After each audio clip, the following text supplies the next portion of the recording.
All right, so are you ready for a deep dive today? Because we are tackling career changes. Yeah. But we're not just talking about giving your resume a little facelift. Yeah. We're talking like full on, you are a new, you reinvention. Yeah.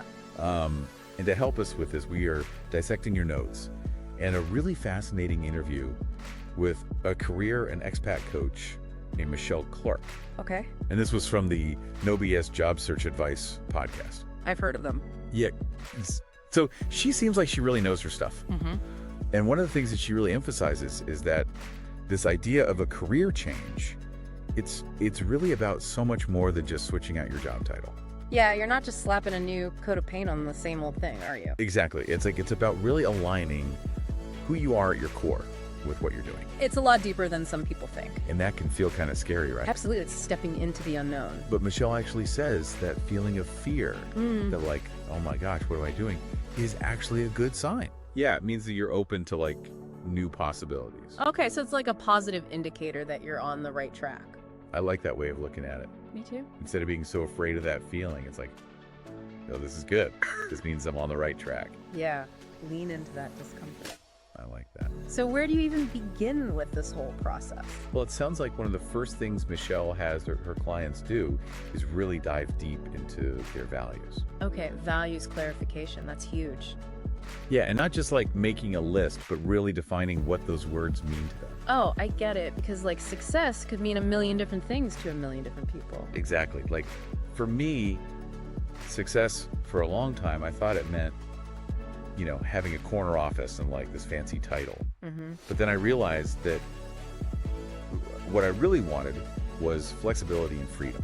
Yeah. Like I wanted to be able to set my own hours and work from anywhere. There you go. See, so you uncovered your true values. Once I figured that out, Mm-hmm. it like totally changed my whole career trajectory. That's amazing. Yeah. It's amazing what happens when you get real with yourself about what truly matters. Yeah, and Michelle talks about this too. It's like sometimes you have to get rid of things that are no longer serving you. And she uses this phrase, disposing of internal goodies. Okay, disposing of internal goodies. I know. Now I have to hear more about this. I know, right? What does that even mean? Tell me about it, because it sounds kind of intriguing and kind of terrifying at the same time. Yeah, like what are we throwing out here? Right. So, okay, let's say you've done that work. You identified some of those internal goodies that you're ready to get rid of. Yeah. How do you actually go from that to figuring out like, okay, what should I be doing? Right, it's like staring at a blank page. Exactly. Where do you even start? Yeah. Well, Michelle actually calls this next stage the research phase. Okay. But it's not the kind of research you might be thinking, like, researching companies. It's more about researching yourself and researching the job market in a way that's actually kind of fun. Okay. I am intrigued. Tell me more. So she has her clients go on job boards and look at job descriptions, but not to apply for anything. Okay. Just to pay attention to what sparks their interest. Oh, I like that. Yeah, like what are the job titles that make you go, huh, that sounds kind of interesting. Right. Or like, what are the skills listed that you're like, oh, I've always wanted to learn how to do that. Exactly. It's like you're on a treasure hunt for your future self.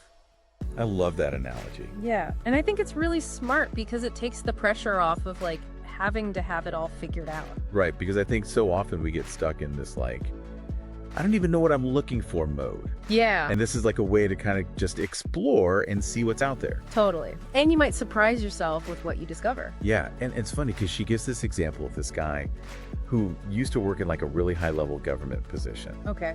And he thought that like his main skills were, policy analysis and all this kind of stuff. But then through this process, he realized that what he really loved was moving people and organizing teams.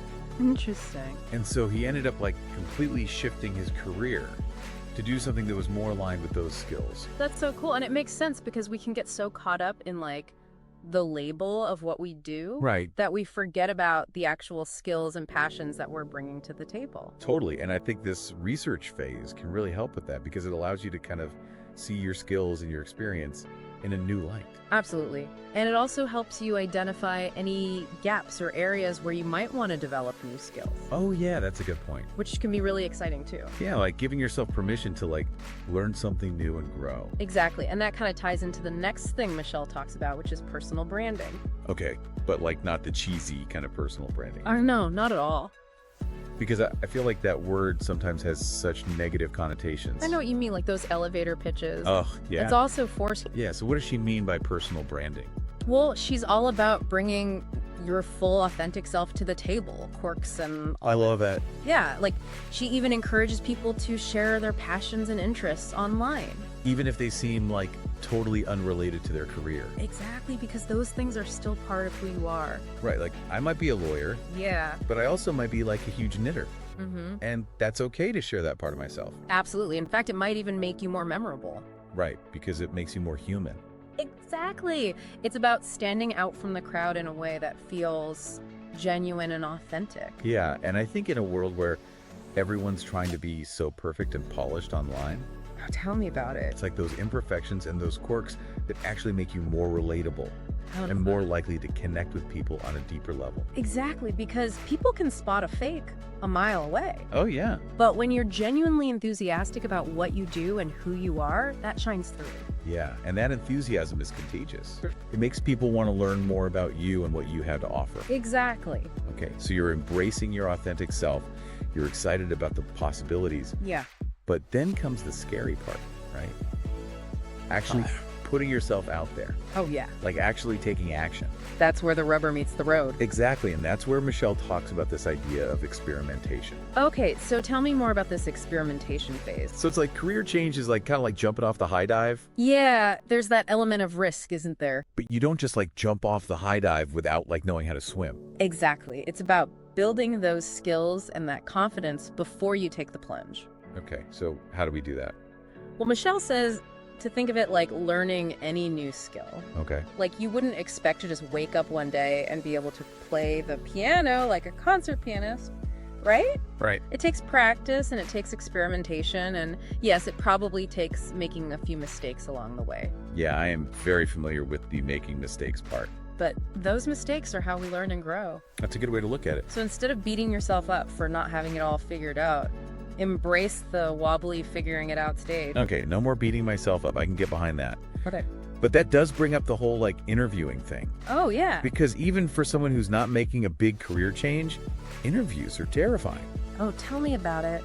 So does Michelle have any advice for like how to actually show up for those conversations? She does, and it's good. Okay, I'm all ears. So she says one of the best things you can do is actually to ask your own questions. Okay, but like not the typical boring interview questions, right? No, not those. She's got some really interesting ones. Okay, like what? Give me an example. One of her favorites is to ask, if I were excelling in this role, what would that look like? Ooh, that's a good one.